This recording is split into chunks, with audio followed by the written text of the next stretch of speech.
definition of nucleotide, nucleoside, everything I've given you, how to identify. Whenever I say it is adenosine, you know that I'm talking about nucleoside.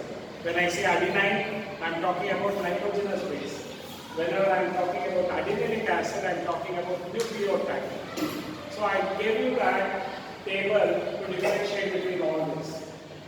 Sometimes in examination they might ask you, define nucleotide, give 2 examples, any 2 examples for nucleotide.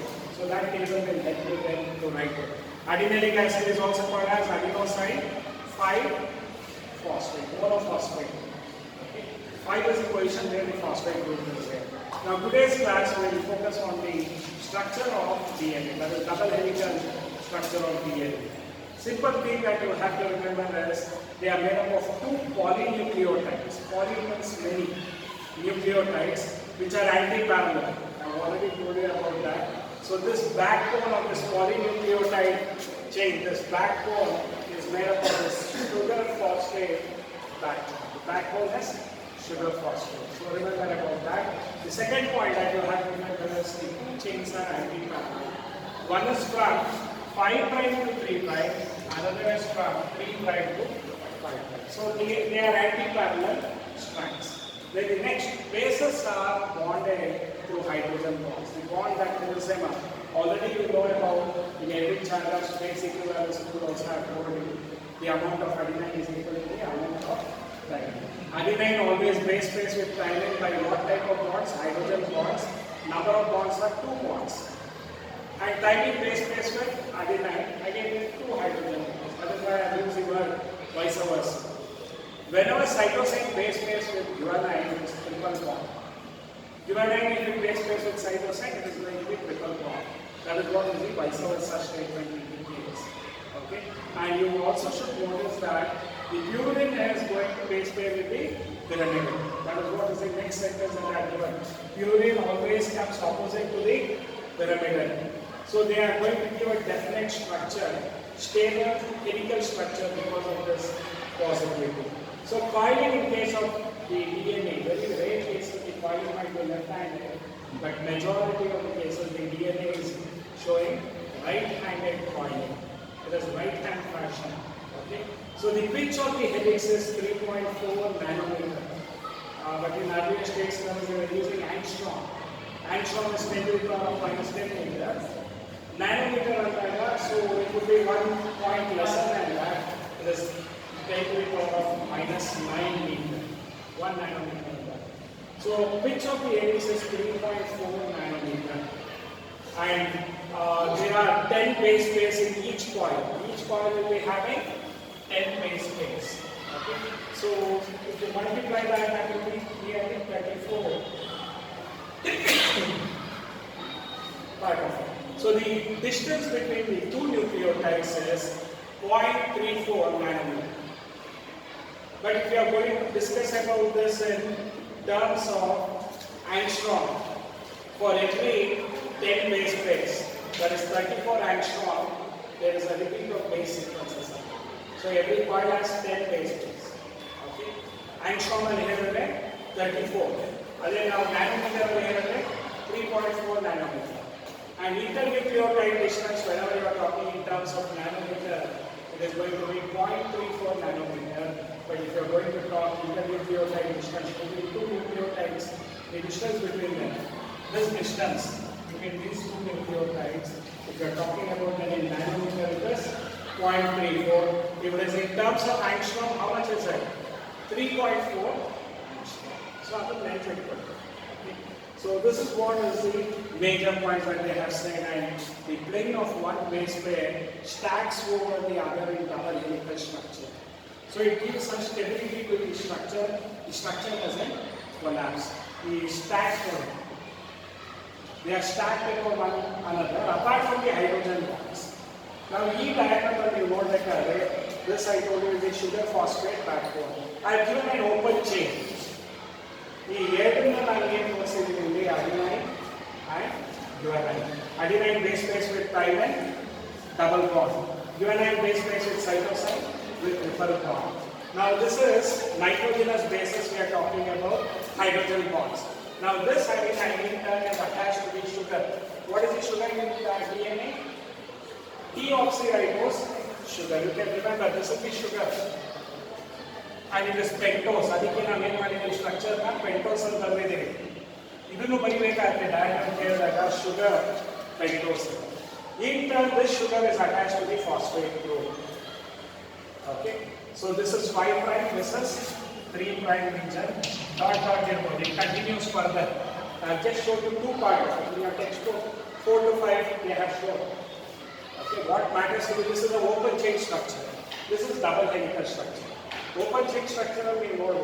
Now you will indicate base for the yellow color adenine, green color for our convenience. In your textbook also they are utilized the same.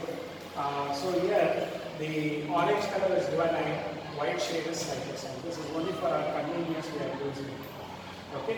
So whenever you see this rungs of ladder in the electron, this is nothing but nitrogenous base pairing together. Okay. So if it is green ingredient over here, thymine and adenine. You know cytosine and guanine base. So now open chain again goes together. Nitrogenous bases are base pairing. Okay.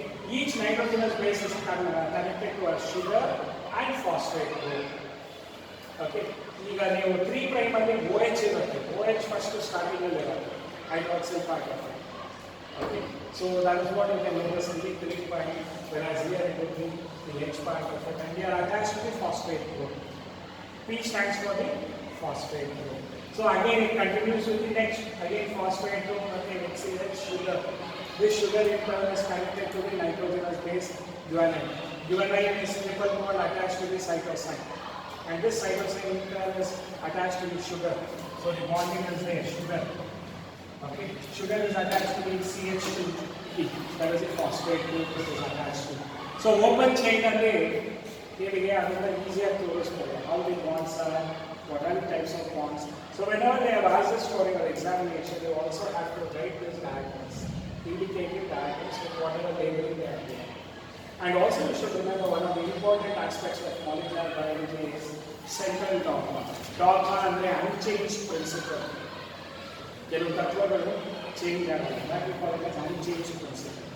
See, there is a gene within us that you should have a black curly hair. Just assume you have a gene that should determine that you should have a black and curly hair. How is it going to be determined?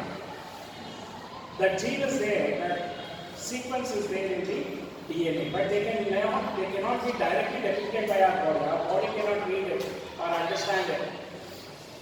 So what happens is that message is conveyed in mRNA. They undergo transcription. DNA synthesizes mRNA. What do you call that process as? Transcription. Messenger RNA. That message is carried in coded language. Okay, codons are there. Triplet codons. We'll discuss about that genetic code on the topic bandaga here. Okay, that coded language will be there. Initiator codon is AUG. Terminator codon is UAA or UAG or UGE. All those I'll be discussing later on. Now it is too early.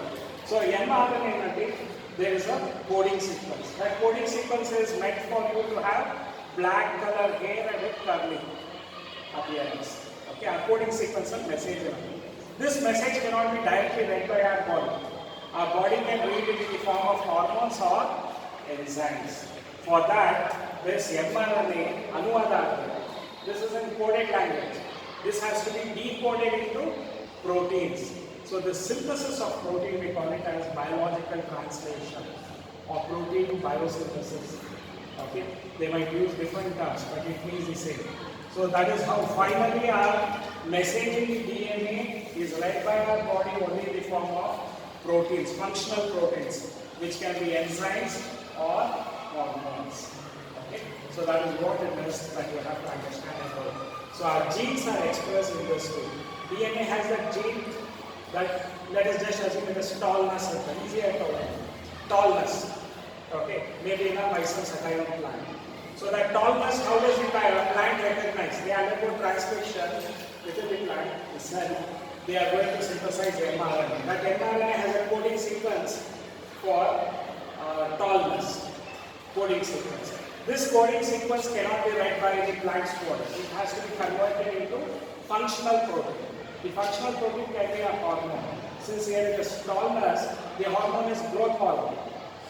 So the functional protein mRNA synthesizes the growth hormone as a functional protein. So that growth hormone now determines the plant to be tall. They will be secreted more in amount. If it is dwarfness, the growth hormone will be secreted in lesser amount. In tallness, it will be more growth hormone.